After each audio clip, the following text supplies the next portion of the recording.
Tampa airport and walked outside into the Florida sunshine.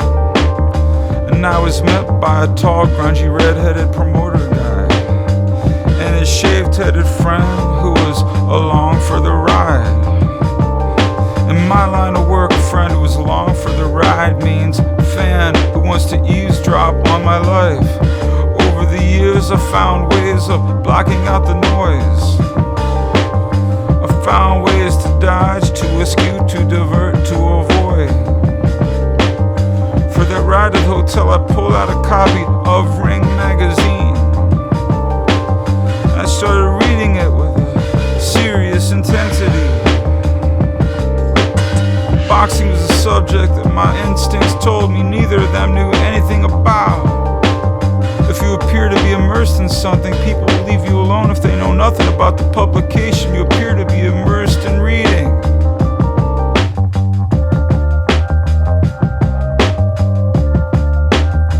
Mark, so what are you gonna do tonight when you get into your hotel? Would you like to join us for dinner? Thanks, but I'm gonna try to watch the Angel Man Freddy fight on my hotel TV. It's on the TNT network. You're not actually in a hotel, it's more like a motel, but hey, you seem like you're really into boxing. Yeah?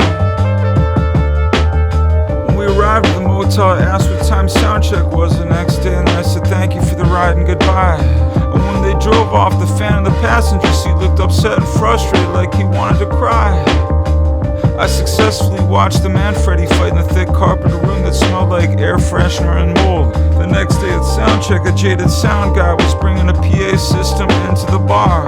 I asked, why doesn't this place have its own PA? The place definitely has a big enough stage that could fit a 4-piece band. The place had flat screen TVs on 3 of the walls, and a small PA system would have fit right in. I could picture cover bands playing in there while about 50 people hooted and hollered and had a good time eating chicken wings and drinking past blue ribbon or whatever it is that people in Florida like drinking.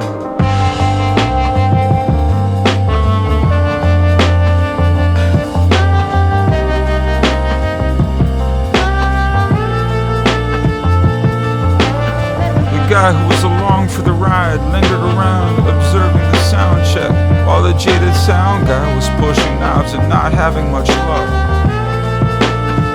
with getting a good sound, yet being poker-faced about it. When a thin guy who resembled a young Peter Murphy walked into the guitar case, he was the opener.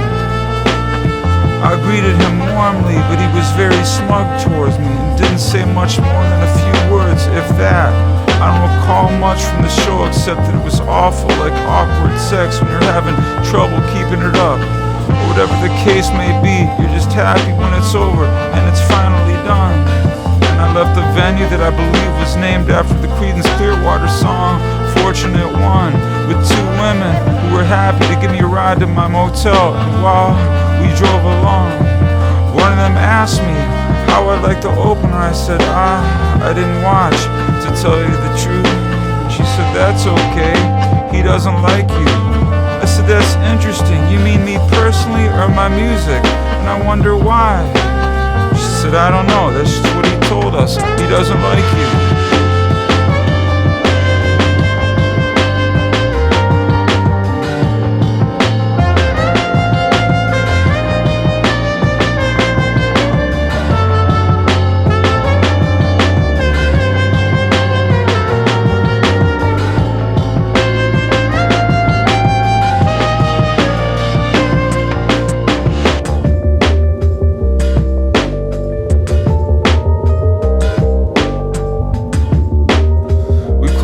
Behind us, and the girl sat at the edge of my motel bed. First words out of the chattiest one's mouth were, can we find some porn to watch? I'm not into porn, especially when it seems like none is required. Me and 2 DTF rocker girls in a Tampa motel was good enough for me, but hey, there I was with a remote control in my hand trying to find some porn for us to watch. As I was searching for porn, suddenly there was a on my door. I said, who is it? They said, the cops.